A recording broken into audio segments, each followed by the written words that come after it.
America is a nation that can be defined in a single word. I was going to put him.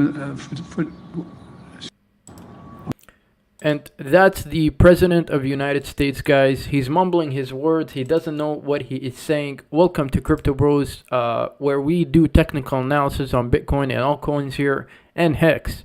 Before we get started into this video, give this video a thumbs up. It does help me out a lot. Lets me know you guys are enjoying the content I'm coming out. And consider subscribing if you are brand new here. We come out with crypto videos that are TA news driven. Turn on that bell notification so you get notified when we upload a video. All right, the crypto fear and greed index, guys, is hovering around the 9 area. So very, very steady. Okay, this is bringing a little bit of confidence back into the market. We are seeing a little bit of bounce into Bitcoin.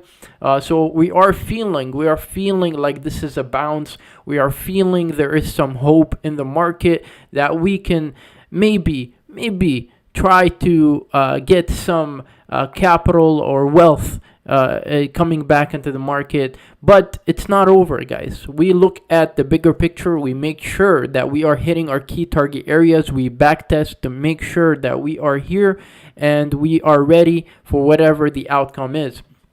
But at the moment, guys, we're seeing Bitcoin hovering around 21,500 area. So it is the bulls are coming into the market and trying to essentially push us at the moment to where we need to get. But however, the 21-day moving average right here, right now we need to get above that, and the key target area that we are looking for is around 22,500. If we are able to get above that key area of 22,500, then we start to close, let's say, daily candles above it. We open or close daily candle above it. It will be very, very good for us to gather a little bit of momentum, trying to the upside of 25,500. These are key target areas that we've been discussing here on this channel for multiple times right here, guys. So that is a key area that we need to get back above, which is going to most likely act as resistance. So we are waiting for us to get back to that $25,000 area. However, it's going to take a little bit of time. I would like to see a daily candle closure above the $22,000 area. This will confirm for us that we are coming back to this resistance area. Because you can see, guys, every time, right, we're coming to this 21-day moving average. It's acting as resistance. We're getting rejected. And this is what continues to keep happening. The bears are continuing to sell off this market.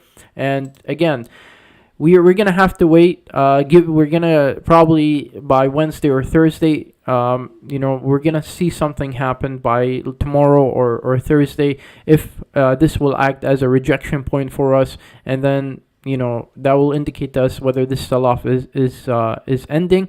However, we can always come back and retest the bottoms of this zone, right, of $17,000. But we gotta give it a little bit of time to play out.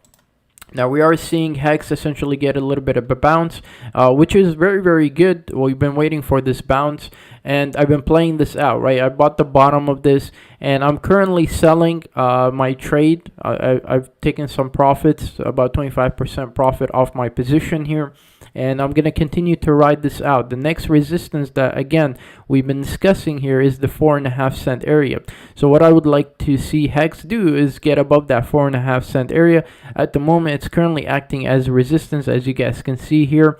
But I'm currently taking some profit, and I've dollar cost average into my portfolio, the long-term portfolio, at these levels, right? So these are good opportunity for the long run. However, I also played this trade and currently taking profits, took about 25% profits.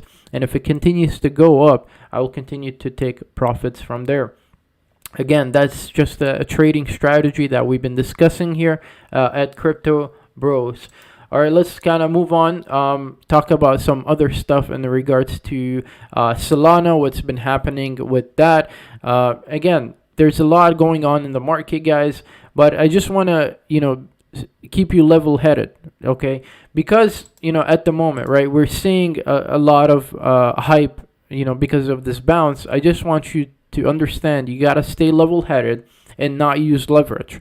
Whenever, you're trading, always build yourself up, right? Even if it's you're trading with $100, try to build yourself up and not use leverage, because you learn the capital management, right? You learn capital management, and that is the best way to do it. It's the best way to start off. Don't ever use leverage. And if you were to use leverage, only use 2-3x. You don't gotta go 10x, 20x, what these crypto exchanges provide you.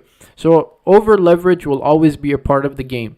Solana is not immune to it. However, lessons have to be learned the hard way. So we're seeing what happening with Solana, and we've been seeing what happened with 3 Arrow Capital, with Celsius and all that stuff. And Solana, it seems like there's big whales essentially that have taken out loans and leverage themselves, which can bring down the Solana ecosystem, which can bring down the protocol, the network itself. And this is not good. However, you're always going to have, if you have DeFi and you have these lending capabilities and you have, these things that you can do on this network, people are always going to take advantage of that, right? And leverage is always part of the game. And you can see that Solana is not immune to this. Any network, even Ethereum itself, is not immune to this. So this is something that essentially has to be taught to people. But at the end of the day, people are always going to gamble. They're always going to do things that you shouldn't be doing. But again, it just depends on how much you can afford to lose, right? If you're able to afford to lose billions of dollars and you're leveraging yourself that much, by all means, go ahead and do it, right? But I'm not saying it's the right thing to do. But the option is always going to be there, right? You have 20-30x on some of these exchanges. Should they have them? Well, yeah, sure, why not? But does that mean you should do them? No, you shouldn't, right? You should always, when you're ever investing in trading, you should always, have your best foot forward and understand the risks that you are actually taking when you're leveraging yourself, right? So it's a very, very important aspect of the whole crypto markets, whole aspect of trading. And I just hope that nobody uses leverage, and they actually build themselves from here. So few crypto assets are truly decentralized. However, just because it is stated on the white paper website, it does not mean they are decentralized. The devs will always put the project survival first. So we're seeing that happen with Solana, guys. So we're seeing them state that they are truly decentralized. Okay, there's a lot of projects out there. They say that they're truly decentralized, but when it comes down to it, right, they're not really decentralized. They're authoritarian type project. They will make sure that the project survives, and whatever they need to do in order to ensure that it survives, they will do it, right? Because they are the devs. It's their project. They need to make sure that not a lot of people get hurt. But at the end of the day, look, if you really want true decentralization, you got to do your homework. You got to understand. You got to look for good projects that, even Satoshi himself, when he was building Bitcoin, he disappeared in order for Bitcoin to become truly decentralized. Because if he was still around, people would push him to either try to do things or at the moment, you have a governance body, basically, that overlooks Bitcoin. And you could kind of doubt, hey, is Bitcoin really truly decentralized? But so far, we've seen Bitcoin, have this this bar that nobody can reach in terms of the crypto market, right? We're seeing it is the standard. Bitcoin is the standard in the crypto market in terms of decentralization. And one of the reasons being is because Satoshi disappeared. And you can truly say that is decentralization because the core developer that developed Bitcoin is no longer there, right? But again, there is a governance body that overlooks Bitcoin. So that is just something to keep in mind in terms of this. But again, guys, if you want for true decentralization, you gotta do your homework and look into the project, whatever you invested into. For some people, decentralization is very important. However, it doesn't mean that because something is decentralized, it's going to go 100x. We've seen many assets, right? XRP and all these assets that are centralized do just as well as decentralized platforms. So just something to keep in mind in regards to this. So just something that Simon Dixon tweeted. He's a long time investor in crypto. He was one of the main Bitcoin holders from 2011 2012. So just he's been in the game for a long time. He's the true OG of the crypto space. So he says, I smell a rat in the leverage boom and the leverage crash. It ends with banks buying up crypto companies and stripping them of their assets before CBDC rollout. Don't get me wrong, the crypto sector is doing all things that I teach investors to avoid, but following the money.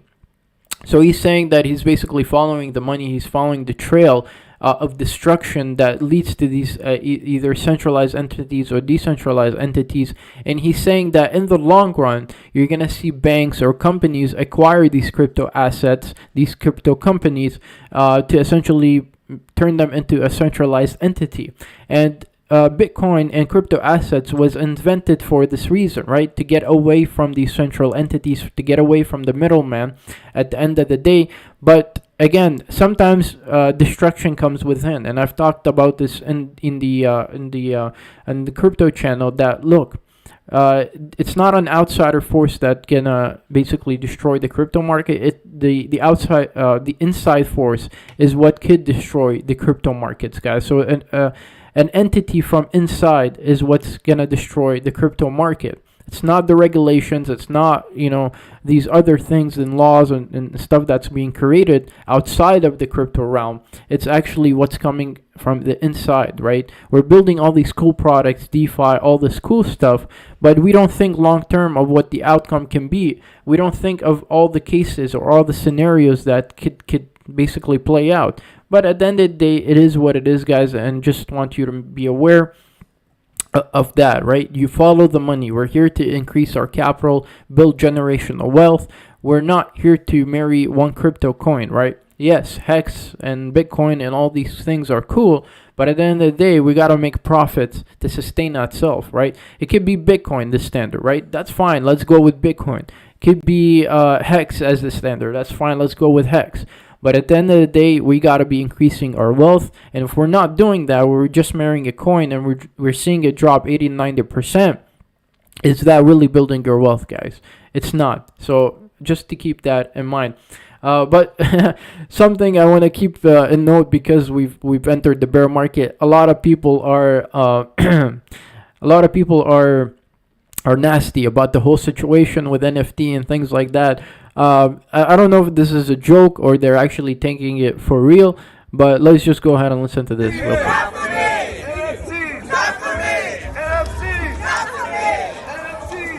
So as you guys can see, God hates NFT. Listen to Bill Gates. The end is NFTs.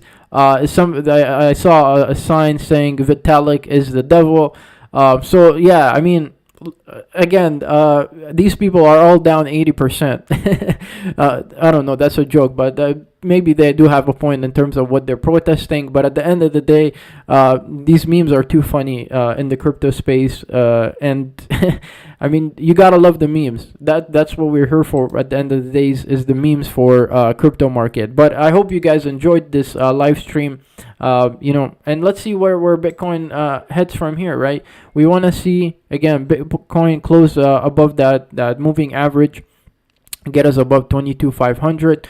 I think that will give us a more statistical probability that we are going to be trying the upside of $25,000, and then hope and see what happens from there. And I hope you guys enjoyed this video. Until next time, bros, as always, stay profitable.